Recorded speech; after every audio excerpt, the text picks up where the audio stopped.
Добрий день! З вами знову лікар Ліщук. Ми продовжимо тему лікування суджок методикою різних проблем. Ще раз наголошую, воно не є кардинальним, щоб ви щось самостійно могли дуже добре вирішити. Все-таки ви повинні звертатись до лікаря, до сімейного. Якщо є можливість, звертатися до лікаря, який займається акупунктурою суджок, і він більш буде так детально, використовуючи голочки, магнітики, впливати більш інтенсивно і сильно. В побутових умовах я би вам цього не рекомендував робити, тому що це вплив сильний, і там йдуть досить серйозні математичні розрахунки, це не просто так. Але деякі речі ви знову можете робити вдома. Звернемося до такої проблеми, як захворювання вен. В артеріях, там, де циркулює артеріальна кров, стінка судин добре має м'язи. Вони постійно рухаються і скорочуються, добре кров циркулює. Вени, вони відносно пасивні. В них м'язова стінка така помірна, вони не виконують скорочуючих рухів. В них є такі кишеньки, в які затримується кров. Але коли ми рухаємо м'язами, то ми жмемо на ті вени, і вони потихеньку кров піднімається вище. Крім того, коли ми робимо вдох, створюється від'ємний тиск, і воно присмоктується до легень, до серця. Таким чином циркулює венозна кров. Це їм так коротенько, щоб ви мали таке поняття. Значить, що найбільше в побуті допікає простим смертним? Це вени на ногах, якщо вони так звані пошкоджені, мають варикоз, і вени геморроїдальні, як кажуть, геморой. Почнемо з простішого, з вен на ногах. Є люди, які мають вже вроджені аномалії цих вен, і це найчастіше жінки, бо є особливість будови, плюс, якщо вони вагітні, теж прижимаються вени в животі, венозний відток порушується, вони розширюються на периферії, там з'являється застій. Найчастіше це все-таки буває вроджена якась аномалія, яка з роками починає нам більше допікати. Отже, візьмемо вени на ногах. Якщо вони не мають величезних вузлів, немає величезного застою, і хірург вам не пропонує оперативного втручання, пропонує вам панчохи, різні мазі, інші медикаменти, які покращують венозний відток, циркуляцію крові, ви це все виконуєте. Якщо ви додавите ще цю методику суджоківську, то ефект від того, що все назначив вам лікар, буде набагато кращий. Тобто буде вплив з двох сторін. Не тільки медикаментозний, але і рефлекторний. Отже, ми йдемо до ніг. Опять же, моя ліва рука, мужчини, ліва рука. Це у нас стопи, це гомілки, це стегна. Беремо внутрішню сторону, бо скоріше вени йдуть не по зовнішній, а по внутрішній, по боковій поверхні. Як ми можемо вплинути?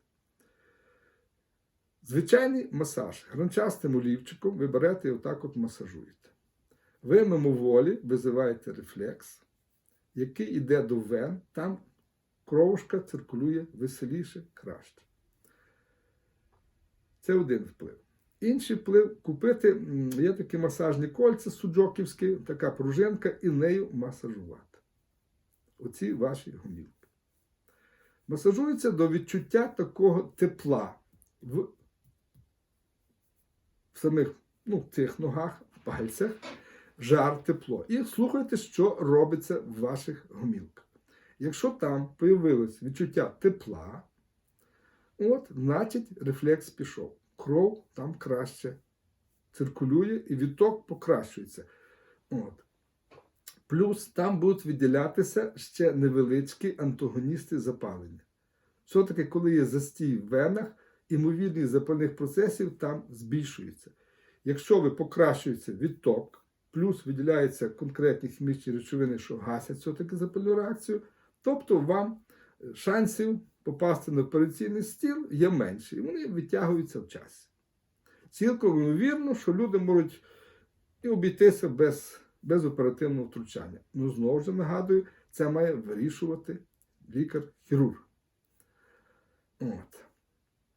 Далі ми йдемо до іншої неприємної такої болячки, називається геморой. Чому його так назвали? В зоні прямої кишки є так зване сплетіння вени геморроїдальних. Вони є корисні, вони виконують певну функцію. Але якщо ми ведемо себе неправильно, ведемо неправильний спосіб життя, тобто ми багато сидимо і є застій венозної крові в малому тазу, якщо ми неправильно харчуємося і ми маємо часті закрепи, запори, там постійно є застій. І коли от ми видушуємо цей кал, ми жмемо механічно, ми пошкоджуємо оці геморроїдальні вузли, оці вени. Починається відчуття печіння, болі, бувають навіть невеличкі тріщинки, кров буває в калі. От. Просьба спочатку йдете до доктора-проктолога, до хірурга, він дивиться, назначає вам лікування. Но ви ще можете собі допомогти з тою ж методикою лікування суджоп. Отже, перевертаємо спиною до нас. Це у нас плечові суглобчики, це у нас суглоби, значить, кульшові. І так пішов от кістяк. Логічно, пряма кишка десь буде у цій зоні. Вище, нижче, там плюс-мінус. Ви знаходите болюче місце. Знову ж помасажували і послухали, які у вас відчуття при прямій кишці. Якщо там з'явилися якісь відчуття, наче ви попали добре. Ні, починайте шукати вище, нижче. Не завжди співпадає зона, як на картинці намальовано, треба просто пошукати. Якщо ви помасажували і є там відчуття, значить це вже позитивний вплив. Що вам треба зробити? Вам треба зняти частково запальну реакцію там і посилити венозний тонус, щоб ті венки скоротились. Для того, знову ж, використовується, є простий метод. Просто кладете зернятко, чи від яблука, чи від винограда. Воно дає позитивний результат. Но цього буває часом мало. Значить, ви можете більш інтенсивно зробити вплив. Якщо у вас там почервоніло, набрякло, ви навіть самі миєтесь, намацали вузли, там є набрякше все. Значить, вам треба цей набряк зменшити. Ви можете використати зернятка, вже їх тоді не одне буде, а штук 5. Ви з них робите, робиться. От ви знайшли там, де у вас проблема, на руці. І вам треба звідти той набряк забрати. Значить, ви берете зернятка і робите отаке сонечко. От.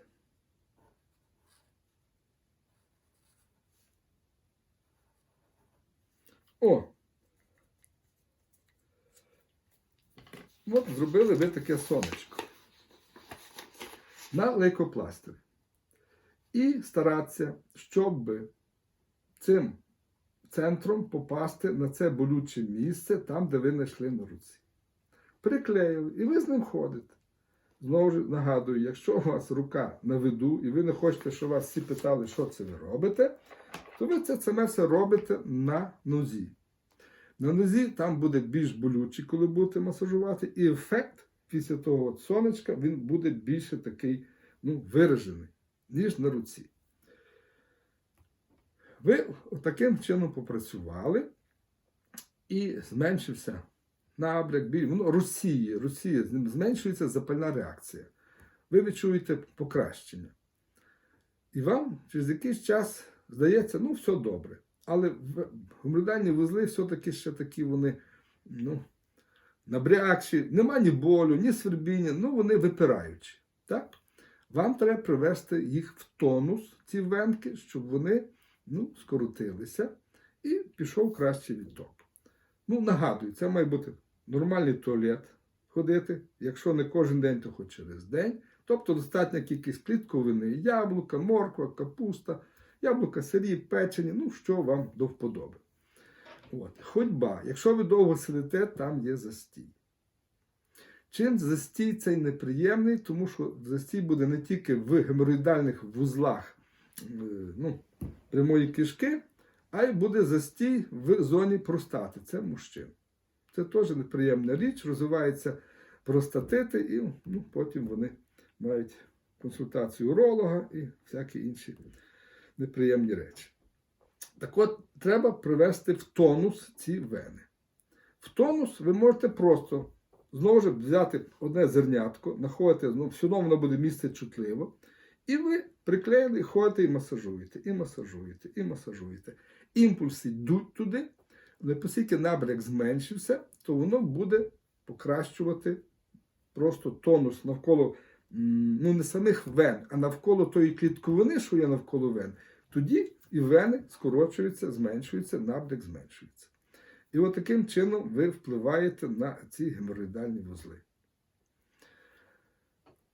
Значить, крім того, вони, як кажуть, є такий термін зовнішній геморой, внутрішній геморой, це такі терміни медичні.